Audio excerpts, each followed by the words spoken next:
찰스 디킨스의 블리크 하우스 45번째 실내 속에 어느 날 아침 열쇠 바구니를 잘랑거리며 다닌 후 예쁜 딸과 함께 정원을 빙글빙글 돌다가 우연히 집 쪽으로 눈을 돌렸는데 볼스지처럼 보이는 길고 가느다란 그림자가 집 안으로 들어오는 것이 보였다. 이다씨는 그날 아침까지만 해도 리처드가 대법원 소송에 그렇게 열중하면 그 열정이 고갈될 거라고 기대했었다. 그래서 사랑하는 딸의 기운을 꺾지 않으려고 볼스 씨의 그림자에 대해서는 아무 말도 하지 않았다. 그때 찰리가 덤불 사이를 가볍게 구불구불 걸어가며 길을 따라 비틀거리며 다가왔다. 그녀는 마치 내 하인이 아니라 플로라의 시녀처럼 분홍빛으로 이쁘장하게 차려입고 있었다. 아가씨, 잠깐 들러서 젠다이스 씨와 이야기 좀 나눠주시겠어요? 찰리의 특이한 점 중 하나는 메시지를 맡을 때마다 그 메시지를 받을 사람을 아무리 멀리서라도 보는 순간 바로 전달하기 시작했다는 점이었다. 그래서 찰리는 평소처럼 자른다이스 씨에게 다가가서 말하세요 라고 말하는 것을 내가 듣기 훨씬 전부터 지켜보았다. 그리고 내가 그녀의 말을 들을 때면 그녀는 숨이 찰 정도로 그 말을 자주 했다. 나는 에이다에게 서둘러 돌아가겠다고 말하고 들어가면서 찰리에게 자엔다이스 씨와 함께 있는 신사분이 있는지 물었다. 그러자 찰리는 솔직히 말해서 문법 실력이 형편없어선 애 교육 능력에는 전혀 도움이 되지 않았다고 했다. 그는 네, 아가씨, 리처드 씨와 함께 시골에 내려온 분입니다. 라고 대답했다. 보호자와 볼스 씨보다 더 완벽한 대조는 없을 것 같았다. 둘은 테이블 너머로 서로를 바라보고 있었다. 한 사람은 너무도 열린 얼굴이었고 다른 한 사람은 너무도 가까이 있었다. 한 사람은 너무도 넓고 똑바로 서 있었고 다른 한 사람은 너무도 좁고 구부정했다.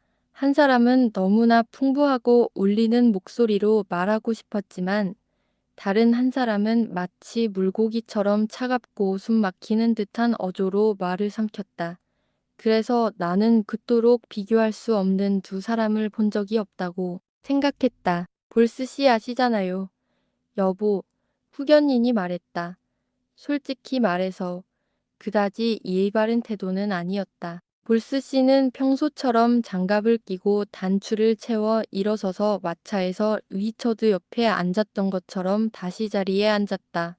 리처드를 볼 필요가 없어진 그는 앞만 바라보았다. 볼스 씨가 내 보호자가 그의 검은 형체를 마치 불길한 징조를 알리는 새처럼 바라보며 말했다.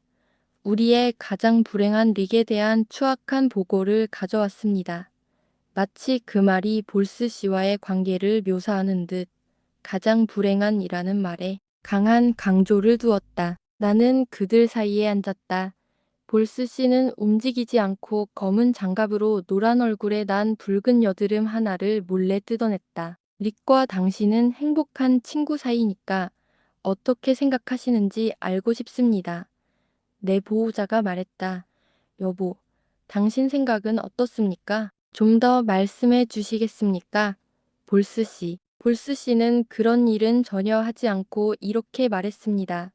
서머슨 양, CC의 전문 고문으로서 CC의 상황이 현재 매우 곤란한 상태라는 것을 알고 있다고 말씀드렸습니다. 금액적인 측면보다는 CC가 지고 있는 부채의 특수하고 긴박한 성격과 그 부채를 청산하거나 충당할 수 있는 수단 때문입니다. 저는 CC를 위해 많은 사소한 문제들을 미뤄왔지만 미루는 데는 한계가 있고 우리는 이미 한계에 도달했습니다. 이러한 불쾌한 일들을 해결하기 위해 저는 돈을 조금 냈습니다. 하지만 저는 반드시 보답을 기대합니다. 저는 자본가라고 주장하지 않고 톤턴 계곡에 계신 아버지를 부양해야 하며 집에 있는 새 딸아이가 조금이라도 독립할 수 있도록 노력해야 하기 때문입니다. CC의 상황이 이렇다 보니 어쨌든 그의 임무를 포기할 수 있는 허가를 받는 것으로 끝나지 않을까 걱정됩니다. 그의 관련자들을 알고 있다. 말하는 동안 나를 바라보던 볼스 씨는 이제 거의 깨지지 않을 만큼 침묵 속으로 들어와서 다시 앞을 바라보았다. 그의 목소리는 너무 억눌려 있었다. 지금 가진 재산도 없는 그 불쌍한 사람을 상상해봐. 보호자가 내게 말했다. 하지만 내가 뭘 할 수 있겠어? 에스더, 너도 그 사람 알잖아. 지금 내 도움은 절대 안 받을 거야. 도움을 주거나 암시하는 것만으로도 그를 극한 상황으로 몰아넣는 꼴이 될 거야. 다른 방법이 없더라도 말이야. 그러자 볼스 씨가 다시 나에게 말을 걸었다. 자른다이스 씨 말씀은 아가씨, 틀림없이 맞는 말씀이고 어려운 점입니다. 저는 아무것도 해야 한다고 생각하지 않습니다. 아무것도 해야 한다고 말하는 것도 아닙니다. 전혀 그렇지 않습니다. 저는 단지 모든 일이 공개적으로 진행되도록, 그리고 나중에 모든 일이 공개적으로 진행되지 않았다는 말이 나오지 않도록 신뢰를 바탕으로 이 자리에 섰을 뿐입니다. 제 바람은 모든 일이 공개적으로 진행되기를 바라는 것입니다. 저는 좋은 이름을 남기고 싶습니다. 만약 제가 CC에게 제 개인적인 이익만을 의논했다면 저는 여기 있지 않았을 겁니다. 당신도 잘 알다시피 그의 반대는 극복하기 어려울 것입니다. 이것은 전문적인 참석이 아닙니다. 이것은 아무에게도 청구될 수 없습니다. 저는 사회 구성원이자 아버지, 그리고 아들로서 이 자리에 관심이 있을 뿐입니다. 볼스 씨는 그 점을 거의 잊고 있었다. 볼스 씨가 리처드의 상황을 아는 책임을 분담하려 한다는 암시는 사실 그 이상도 그 이하도 아닌 것으로 보였습니다. 저는 리처드가 당시 주둔하고 있던 딜로 가서 그를 만나 최악의 상황을 피하는 것이 어떻겠느냐고 제안할 수밖에 없었습니다. 이 점에 대해서는 볼스 씨와 상의하지 않고 저는 후견인을 다로 불러 제안했고 볼스 씨는 수척한 모습으로 불을 피우며 장례용 장갑을 녹였습니다. 여행의 피로 때문에 보호자께서 곧바로 반대하셨지만 다른 이유가 없다는 것을 알고 저도 기꺼이 가고 싶어서 허락을 구했습니다. 이제 볼스 씨를 처리하기만 하면 되었습니다. 선생님, 자른라이스 씨가 말했다. 서머슨 양은 카스톤 씨와 연락할 겁니다. 그의 위치를 아직 확인할 수 없기를 바랄 뿐입니다. 여행이 끝나면 점심을 주문해 드리겠습니다. 감사합니다. 자른다이스 씨. 볼스 씨가 긴 검은 소매를 내밀어 종소리를 확인하며 말했다. 아무것도요. 아니요. 한 입도 안 드세요. 소화가 잘 안 돼서 언제든 칼과 포크를 쓸 수 있는 형편이 안 됩니다.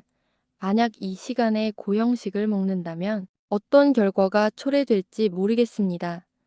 모든 일이 공개적으로 진행되었으니 이제 허락해 주시면 작별 인사를 드리겠습니다. 그리고 당신이 작별 인사를 해주시면 좋겠습니다. 그리고 우리 모두 작별 인사를 할 수 있을 겁니다. 볼스 씨, 내 보호자가 씁쓸하게 대답했다. 당신이 아는 일에 대해서요. 볼스 씨는 머리부터 발끝까지 짙은 검은색 염료를 묻힌 채로 불에 타면서 매우 불쾌한 향기를 풍기고 있었는데 목에서 머리를 한쪽으로 짧게 숙이고 천천히 흔들었다. 존경받는 전문가로 인정받고자 하는 저희의 야망은 선생님, 최선을 다할 수밖에 없습니다. 저희는 그렇게 합니다. 적어도 저는 스스로 그렇게 하고 있습니다. 그리고 제 동료 전문가들을 한 명 한 명 소중히 여기고 싶습니다. CC와 소통할 때 저를 언급하지 않으셔야 할 의무를 느끼시는지요? 아가씨, 나는 그런 짓을 하지 않도록 조심하겠다고 말했다. 맞아요. 아가씨, 안녕하십니까? 자엔다이스 씨, 안녕하십니까? 볼스 씨는 손이 거의 닿지 않는 듯한 죽은 장갑을 내 손가락에 그리고 내 보호자의 손가락에 대고 길고 가느다란 그림자를 걷어냈다. 나는 마차 바깥에 있는 그림자를 떠올렸다. 우리와 런던 사이의 햇살 가득한 풍경을 지나며 미끄러지듯 움직이는 씨앗을 당 속에서 차갑게 식혀주는 그림자였다. 물론 에이다에게 내가 어디로 왜 가는지 말해야 했고, 당연히 그녀는 불안하고 괴로워했습니다. 하지만 그녀는 리처드에게 너무나 진실해서 동정과 변명 외에는 아무 말도 하지 않았습니다. 그리고 더욱 사랑하는 마음으로 나의 사랑하는 헌신적인 딸아, 에이다에게 긴 편지를 썼고, 그 편지는 내가 대신 썼습니다. 찰리는 내 여행 동반자가 될 예정이었지만 분명 나는 동반자가 필요했고 기꺼이 집에 두고 왔을 것이다. 그날 오후 우리는 모두 런던으로 가서 우편함두 군데를 찾아 확보했다. 평소처럼 잠자리에 들 때쯤 찰리와 나는 켄트에서 옹편지를 들고 바다로 떠났다. 그 시절 마차 시절에는 밤새도록 걸어야 했지만 우리는 우편물을 나눠 가지고 있었고 밤은 그다지 지루하지 않았다. 그런 상황에 처한 대부분의 사람들과 마찬가지로 나에게도 그 밤은 지나갔다. 어떤 때는 희망에 찬 듯, 또 어떤 때는 절망에 빠져 있었다. 이제야 뭔가 좋은 일을 해야겠다는 생각이 들었고, 또 어떻게 그럴 수 있었을까 하는 생각이 들었다. 내가 온 것이 세상에서 가장 합리적인 일 중 하나였고, 또 어떤 때는 가장 불합리한 일 중 하나였다. 리처드를 어떤 상태로 만나야 할지, 그에게 무슨 말을 해야 할지, 그리고 그가 나에게 무슨 말을 해야 할지, 이 두 가지 감정이 번갈아 내 마음을 사로잡았다.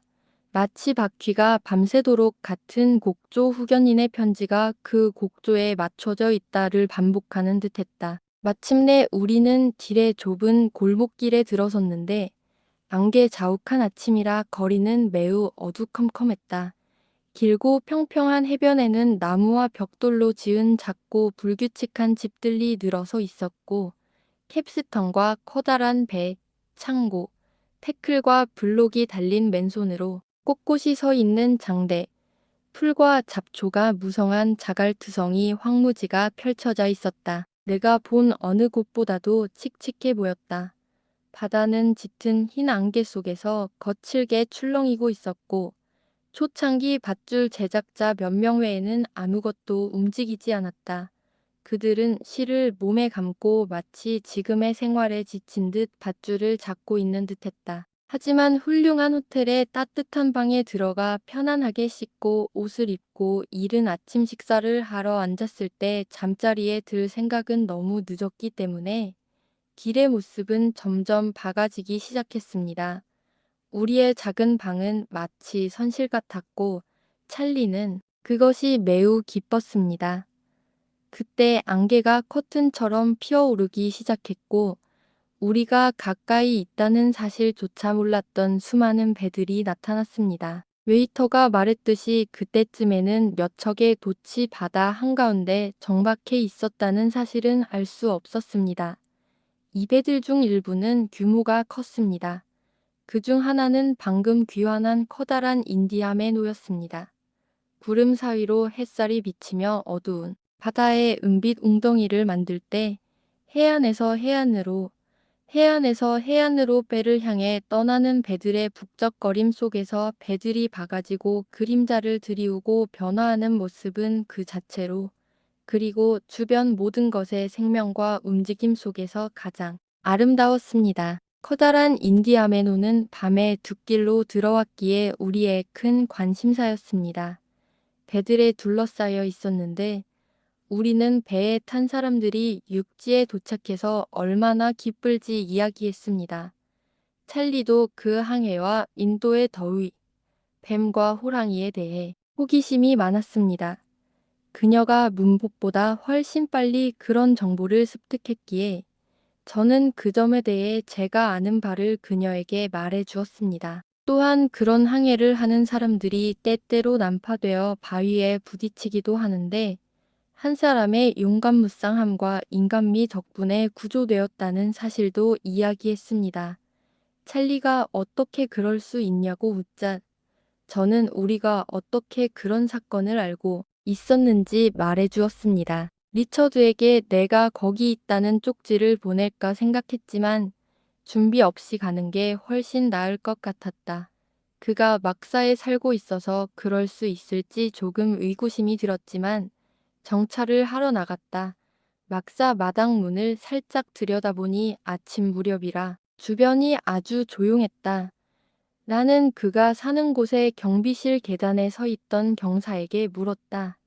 그는 전에 사람을 보내 안내를 해달라고 했는데 그 사람은 맨 계단을 올라가 주먹으로 문을 두드리고는 우리를 떠났다. 자, 리처드가 안에서 소리쳤다. 그래서 나는 찰리를 작은 복도에 남겨두고 반쯤 열린 문으로 가서 말했다. 들어가도 돼. 리처드, 대임 더듬뿐이야. 그는 탁자에 앉아 글을 쓰고 있었는데 옷가지, 양철 상자, 책, 부츠, 붓, 여행 가방이 바닥에 어지럽게 흩어져 있었다.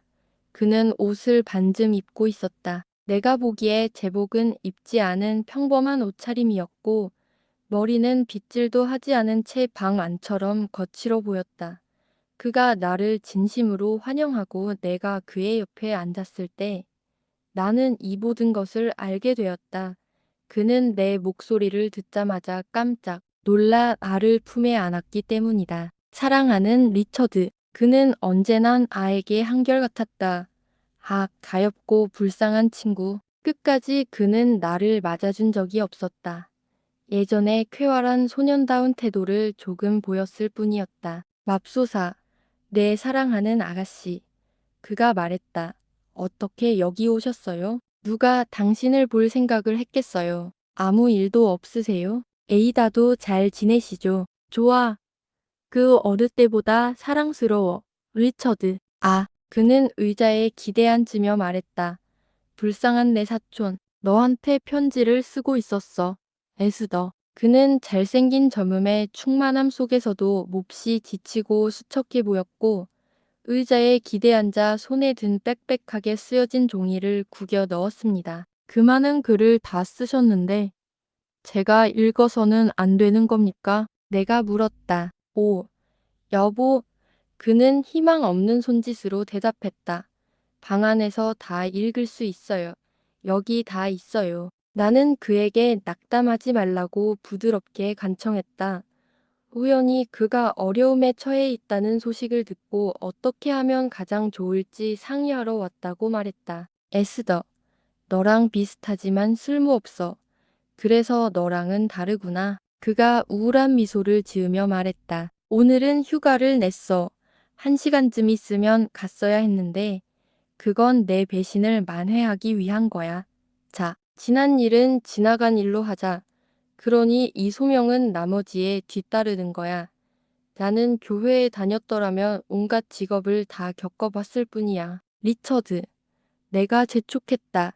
그렇게 절망적이지는 않은가요? 에스더, 그가 대답했다. 정말이야. 난 정말 망신당할 지경이야. 교리문답에 따르면 나를 다스리는 사람들은 나와 함께 있기보다는 차라리 없는 편이 낫다고 할 정도야. 그리고 그 말이 맞아. 빚과 빚, 그리고 그런 온갖 어려움들을 제외하면 난 이 직업조차 할 자격이 없어. 관심도, 정신도, 마음도, 영혼도 없어. 단 한 가지만은 말이야. 만약 이 거품이 지금 개지지 않았다면 그는 쓴편지를 조각내어 침울하게 조각조각 내던지며 말했다. 내가 어떻게 해외로 갈 수 있었겠어? 해외로 나가라는 명령을 받았을 텐데 어떻게 갈 수 있었겠어? 그런 일을 겪어본 내가 볼레스의 뒤를 따르지 않고서야 어떻게 그를 믿을 수 있었겠어? 그는 내 표정을 보고 내가 무슨 말을 하려는지 알았겠지만 내가 그의 팔에 얹었던 손을 잡아 내 입술에 대고 더 이상 말을 이어가지 못하게 막았다. 아니, 더든 부인. 2가지 주제는 내가 금지합니다. 반드시 금지해야 합니다. 첫 번째는 존 자른다이스입니다. 2번째는 아시죠? 미친 짓이라고 부르든 지금은 어쩔 수 없고 제정신일 수도 없다고 말씀드립니다. 하지만 그건 절대 아닙니다. 내가 추구해야 할 유일한 목표입니다. 다른 길로 가도록 설득당했던 적이 있어서 유감입니다. 지금까지 그 길에 쏟아부은 모든 시간과 걱정, 그리고 고통을 생각하면 지금 그 길을 포기하는 것이 현명할 것입니다. 아, 맞아요. 진정한 지혜입니다. 어떤 사람들에게는 매우 기분 좋을 수도 있겠지만 저는 절대 그러지 않을 겁니다. 그는 그런 기분에 빠져 있었기에 내가 그를 반대함으로써 그의 결의를 설령 더 강하게 할 수 있다 하더라도 높이는 것은 최선이라고 생각했다. 나는 에이다의 편지를 꺼내 그의 손에 쥐어주었다. 지금 읽어야 하나요? 그가 물었다. 내가 그렇다고 대답하자 그는 편지를 탁자 위에 올려놓고 손에 머리를 얹은 채 읽기 시작했습니다. 얼마 읽지 않아 그는 두 손에 머리를 얹고 얼굴을 가렸습니다. 내게서 얼굴을 숨기려고 한 것입니다. 잠시 후 그는 마치 빛이 좋지 않은 듯 일어나 창가로 갔습니다. 그는 내게 등을 돌리고 그 자리에서 편지를 다 읽었습니다. 다 읽고 접은 후에는 편지를 손에 든 채 몇 분 동안 서 있었습니다. 그가 의자로 돌아왔을 때 그의 눈에 눈물이 고이는 것을 보았습니다. 물론이지, 에스더.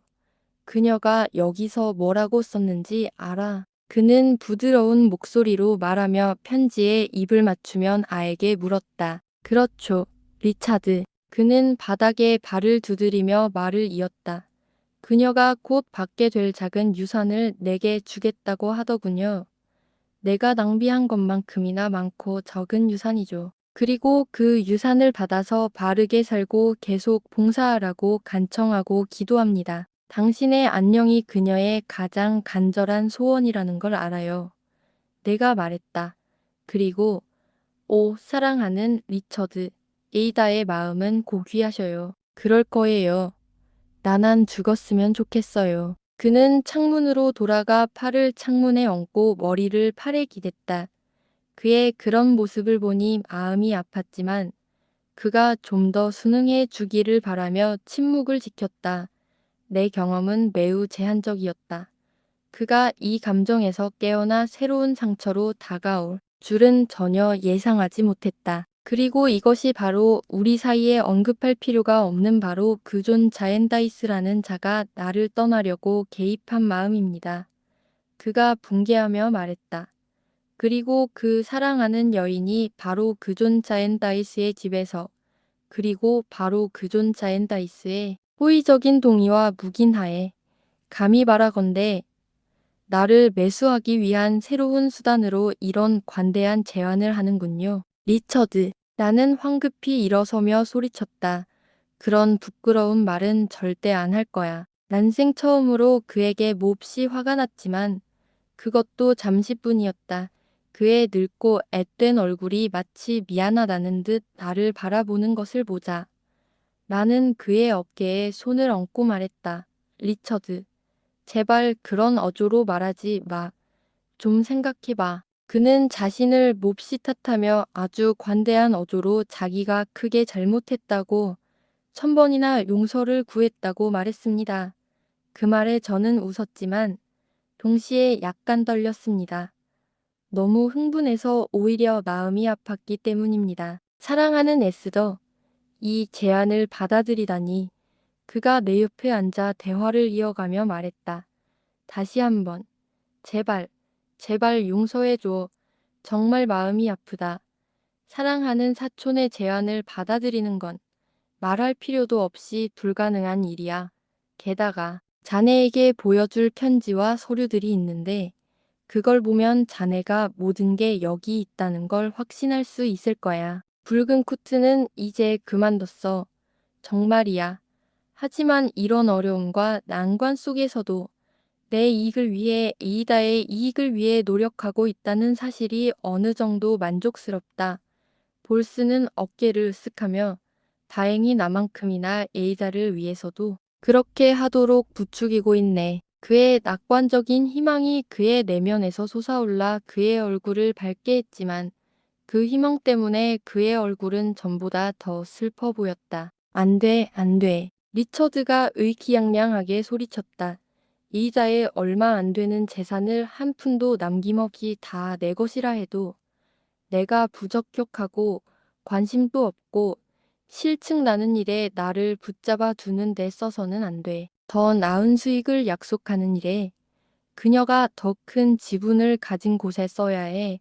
날 걱정할 필요 없어. 이제 내 생각은 딱 하나뿐이야. 볼스와 내가 그 일을 할 거야. 돈이 부족하지 않을 거야. 내 수수료에서 벗어나면 지금은 채권만 들어줄 작은 고리대금업자들과도 손잡고 일할 수 있을 거야. 볼스가 그렇게 말했지. 어차피 유리한 여잔 있겠지만 그러면 훨씬 더 좋을 거야. 자, 어서 에스더. 내 편지를 에이다에게 가져가. 그리고 두 사람 다 내게 더 큰 희망을 품고 내가 아직 완전히 버림받았다고 생각하지 않도록 해 여보. 리처드에게 한 말은 반복하지 않겠습니다. 지겹도록 들었고 그 말이 현명한 말이라고 단정 지을 사람은 아무도 없을 것입니다. 제 진심에서 우러나온 말이었습니다. 그는 제 말을 참을성 있게 그리고 진심으로 들었지만 그가 유보했던 두 가지 문제에 대해서는 지금으로서는 그에게 어떤 변명도 할 수 없다는 것을 알았습니다. 저는 또한 이 면담에서 후견인이 그를 그대로 내버려 두는 것보다 설득하는 것이 훨씬 더 해롭다고 말한 것을 보았고 또 직접 경험했습니다. 그래서 결국 리처드에게 그가 말했듯이 모든 것이 정말로 저쪽에 있다는 것을 그리고 그것이 그의 단순한 인상이 아니라는 것을 납득시켜 줄 수 있겠느냐고 물었습니다. 그는 주저없이 자신의 은퇴가 확정되었음을 분명히 보여주는 서신을 보여주었습니다. 그의 말을 듣고 볼스 씨가 이 서류 사본을 가지고 있었고 내내 그와 상의했다는 것을 알게 되었습니다. 이 사실을 확인하고 에이다의 편지를 전달했고 곧 그렇게 될 예정이었던 리처드의 런던으로 돌아가는 동행자였기에 내가 내려온 것은 아무런 도움이 되지 않았습니다. 마지못해 이 사실을 인정하며 호텔로 돌아가 그가 도착할 때까지 기다리겠다고 말했습니다. 그러자 그는 어깨에 망토를 걸치고 나를 문까지 배웅했습니다. 그리고 찰리와 나는 해변을 따라 돌아갔습니다. 한자리에 사람들이 모여 배에서 내리는 해군 장교들을 에워싸고 평소와는 다른 흥미를 보이며 그들을 에워싸고 있었습니다. 나는 찰리에게 지금쯤이면 인디아메노의 대형 배들 중 하나일 거라고 말했고 우리는 멈춰 서서 살펴보았습니다. 신사분들이 물가에서 천천히 올라오시더니 서로에게 그리고 주변 사람들에게도 다정하게 이야기를 나누시며 마치 영국에 다시 온 게 반가운 듯 주변을 둘러보셨습니다. 찰리, 찰리, 제가 말했습니다. 어서 가. 제가 너무 빨리 달려가서 어린 하녀가 깜짝 놀랐습니다. 객실에 갇히고 숨을 쉴 시간이 생기고 나서야 왜 그렇게 서둘렀는지 생각하기 시작했습니다. 햇볕에 그을린 얼굴들 중 하나에서 앨런 우드코트 씨를 알아보았고 그가 저를 알아볼까 봐 두려웠습니다. 제 달라진 모습을 그가 보게 될까 봐 두려웠습니다. 깜짝 놀랐고 용기가 완전히 사라졌습니다. 하지만 이대로는 안 된다는 걸 알고 속으로 이렇게 말했습니다. 여보, 지금 당신에게 지금보다 더 나쁜 일이 일어날 이유가 없어요. 있을 수도 없고 있을 수도 없는 일이에요. 지난달의 당신은 오늘의 당신이에요. 더 나빠진 것도 아니고 더 나아진 것도 아니에요. 이건 당신의 결심이 아니에요. 에스더. 다시 시작해봐. 다시 시작해봐. 나는 심하게 떨렸고 뛰어오르느라 처음에는 진정할 수가 없었습니다. 하지만 나아졌고 그 사실을 알게 되어 정말 기뻤습니다. 일행이 호텔에 도착했습니다. 계단에서 그들이 이야기하는 소리가 들렸습니다. 분명 같은 분일 거라고 생각했습니다. 다시 그들의 목소리를 알게 되었으니까요. 우느코트 씨의 목소리였죠. 제 이름을 알리지 않고 떠났더라면 훨씬 마음이 놓였겠지만 저는 그러지 않기로 결심했습니다. 안 돼. 여보, 안 돼, 안 돼, 안 돼, 안 돼. 나는 보닛을 풀고 베일을 반쯤 올렸다. 반쯤 내렸다는 뜻인가 보다. 하지만 그건 별로 중요하지 않다. 그리고 카드 한 장에 내가 우연히 리처드 카스톤 씨와 함께 그곳에 있었다고 적어 우드코트 씨에게 보냈다. 그는 즉시 왔다. 나는 그에게 영국으로 돌아오는 그를 가장 먼저 맞이하게 되어 기쁘다고 말했다. 그러자 그는 나를 몹시 안쓰럽게 여기고 있다는 것을 알았다. 우드코트 씨, 저희를 떠난 후로 당신은 파선과 위험에 처해 계셨습니다. 내가 말했다. 하지만 당신이 그토록 유용하고 용감하게 행동할 수 있었던 건 불행이라고 할 수 없습니다. 우리는 그 이야기를 진심으로 흥미롭게 읽었습니다. 제가 중병에서 회복 중일 때 당신의 오랜 환자였던 불쌍한 플라이트 양 덕분에 그 사실을 처음 알게 되었습니다. 아, 플라이트 양. 그가 말했다. 아직 똑같은 삶을 살고 있는 거야. 그냥 똑같아요. 나는 이제 베일이 괜히 신경 쓰이지 않고 그것을 옆으로 치워둘 수 있을 만큼 편안해졌습니다. 우드코트 씨, 그녀가 당신에게 감사하는 모습은 정말 기쁩니다. 제가 말해야 할 이유가 있듯이 그녀는 정말 애정 어린 존재입니다. 당신은 그녀를 그렇게 생각했습니까? 그가 대답했다. 저는 그 점이 기쁩니다. 그는 내가 너무 불쌍해서 거의 말을 잇지 못했다. 저는 확신합니다. 내가 말했다. 제가 언급한 당시 그녀의 동정심과 즐거움에 깊이 감동했습니다. 당신이 매우 아프다는 소식을 듣고 슬펐습니다. 저는 매우 아팠어요. 하지만 많이 회복되셨나요? 건강도 많이 회복되었고 기분도 좋아졌어요. 내가 말했다. 우리 보호자가 얼마나 좋은지, 우리가 얼마나 행복한 삶을 살고 있는지 당신도 잘 알잖아요. 감사할 일은 다 있고 세상에 바랄 게 하나도 없어요. 그가 나 자신에게 느끼는 것보다 더 큰 위로를 주는 것 같았다. 그를 안심시켜야 할 필요가 바로 나 자신이라는 사실을 깨닫고 나는 새로운 용기와 평정심을 되찾았다. 나는 그에게 그의 출항과 귀국, 그리고 앞으로의 계획, 그리고 아마도 인도로 돌아올 가능성에 대해 이야기했다. 그는 그것이 매우 의심스럽다고 말했다. 그는 그곳에서 이곳보다 더 큰 행운을 얻지 못했다고 했다. 그는 형편없는 선장처럼 나갔고 돌아오는 길에는 더 나은 모습만 보였다고 했다. 우리가 이야기를 나누고 있을 때 그리고 이런 표현을 써도 괜찮다면 그가 나를 보고 느꼈던 충격을 덜어주었다고 생각하니 기뻤을 때 리처드가 들어왔다. 그는 아래층에 누가 나와 함께 있는지 들었고 그들은 진심으로 반가워하며 맞이했다. 첫인사가 끝나고 리처드의 경력에 대해 이야기할 때 우드코트 씨는 자신에게 문제가 있다는 것을 직감했습니다.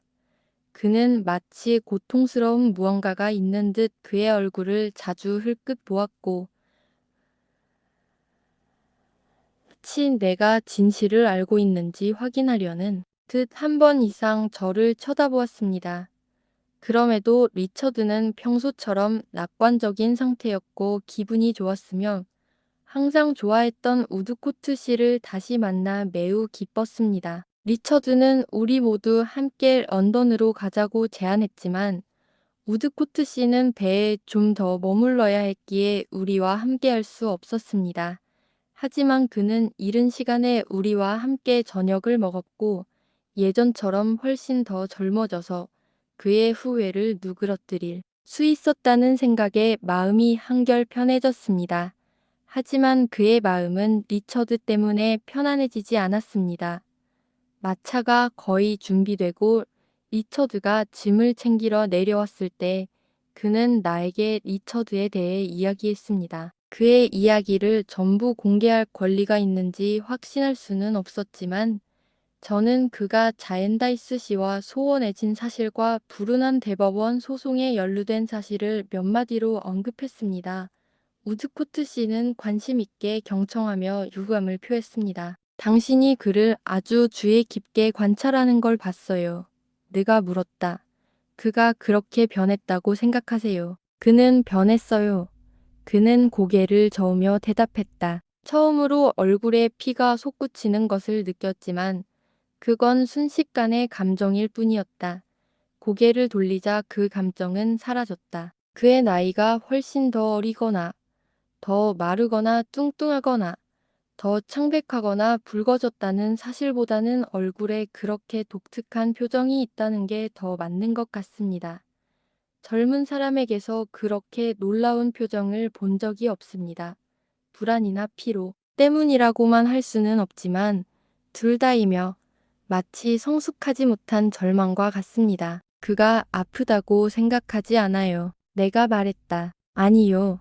그는 몸이 튼튼해 보였어요. 그가 마음이 편치 않다는 건 우리가 알 이유가 너무 많습니다. 내가 말을 이었다. 우드코트 씨, 런던으로 가시나요? 내일이나 모레. 리처드가 친구만큼 원하는 건 없어. 그는 항상 자네를 좋아했네. 자네가 그곳에 가면 꼭 만나게 해줘. 가능하다면 가끔은 그와 함께하는 시간을 갖도록 도와줘. 그게 얼마나 큰 도움이 될지 자네는 모를 걸세. 이답, 자른다이스 씨. 그리고 나까지 우리 모두가 자네에게 얼마나 감사해야 할지 상상도 못할 걸세. 우드코트 씨. 서머슨 양. 그는 처음보다 더 감동한 듯 말했다. 하늘이여. 저는 그에게 진정한 친구가 될 것입니다. 그를 신탁으로 받아들이고 신성한 신탁이 되도록 하겠습니다. 신의 축복이 있기를. 눈이 충혈되면서 나는 말했다. 하지만 내 것이 아니라면 그럴 수도 있겠다는 생각이 들었다. 이이다도 그를 사랑해요. 우리 모두 그를 사랑하지만 에이다도 우리가 할 수 없는 방식으로 그를 사랑해요. 당신이 하는 말을 에이다에게 전할게요. 감사합니다. 그리고 신의 축복이 있기를. 에이다의 이름으로. 우리가 서둘러 이런 대화를 나누는 것을 마치자 리차드가 돌아와서 팔을 내밀어 나를 벗으로 데려다 주었다. 우드코트. 그는 무슨 뜻인지도 모른 채 말했다. 런던에서 만나자. 만나러 가. 다른 쪽이 대답했다. 지금 거기엔 당신 말고는 내 친구가 거의 없소. 어디서 당신을 만날 수 있겠소. 뭐, 어떻게든 숙소를 구해야겠어. 리처드가 곰곰이 생각하며 말했다. 볼스시문드 여관 같은 데로 가자. 좋아요. 시간 낭비 없이요. 그들은 진심으로 악수했습니다. 내가 마차에 앉았고 리처드는 아직 길가에 서 있었는데 우드코트 씨가 리처드의 어깨에 다정한 손을 얹고 나를 바라보았습니다.